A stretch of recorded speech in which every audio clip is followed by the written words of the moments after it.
Good morning. Welcome to today's knee-jerk devotional for June 24th, 2021. Daily spiritual insight for the short attention span. Our passage this morning is Psalm 105, 1 through 6. It goes like this. Hallelujah! Thank God! Pray to Him by name. Tell everyone you meet what He has done. Sing Him songs, belt out hymns, translate His wonders into music. Honor His holy name with hallelujahs. You who seek God, live a happy life. Keep your eyes open for God. Watch for His works. Be alert for signs of His presence. Remember the world of wonders He has made, His miracles, and the verdicts He has rendered. O seed of Abraham, His servant, O child of Jacob, His chosen. So, I have a confession to make. I totally misread the Book of Common Prayer earlier this week and got myself tangled up and out of order in Luke. So, instead of rehashing a passage from earlier this week, I thought I would take a bit of the psalm from today's readings. Reading the Psalms for me can be tedious. So many feel too emo and whiny for me. But then you get ones like Psalm 105, which tells the narrative of the people of God. This psalm is like an epic poem in its retelling of the Exodus. It is, on its own merits, a beautiful piece of poetry.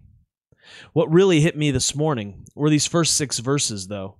In verse 4 in particular, it reads, "Keep your eyes open for God. Watch for His works. Be alert for signs of His presence." Now, over the last year, I have begun learning to practice being in the moment. The realization that all we truly experience is the now was a bit of a perspective-shattering thing for me. I've always been a bit like Luke Skywalker in the swamps of Dagobah, with my mind elsewhere, constantly think of the future and what is next. I really struggle to be present in the moment.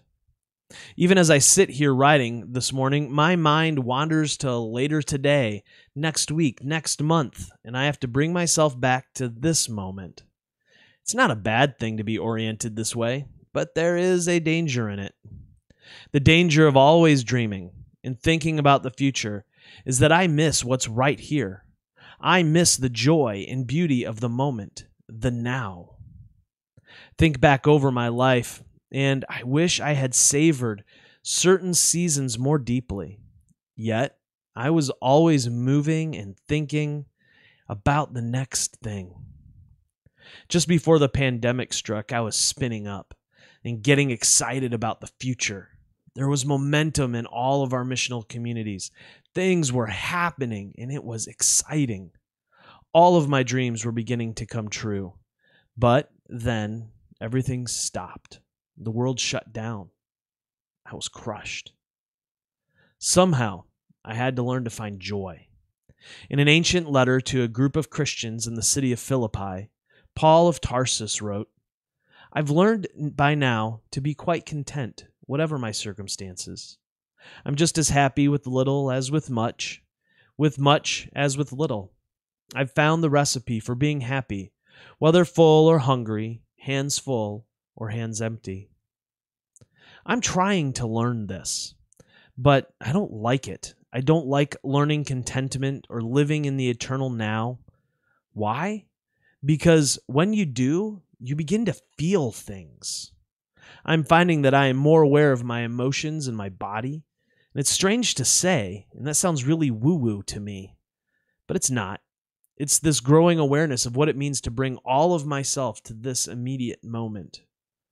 Just now, after becoming aware of and confessing my wandering mind, I've written more in just a few minutes than I had the 20 minutes before. It's a strange experience. Practically, I am trying to live out in the body what the psalmist writes here in verse 4. I am intentionally trying to be alert for God's presence. To do this demands that I embrace the now as eternity. In so doing, I am learning to be content and satisfied with what is happening in the moment. It is both beautiful and ugly. It brings me joy and sorrow, but the contentedness that I am experiencing is something that I have never truly known. Another word for it might be rest. How about you? Are you experiencing contentment? Are you embracing the eternal now?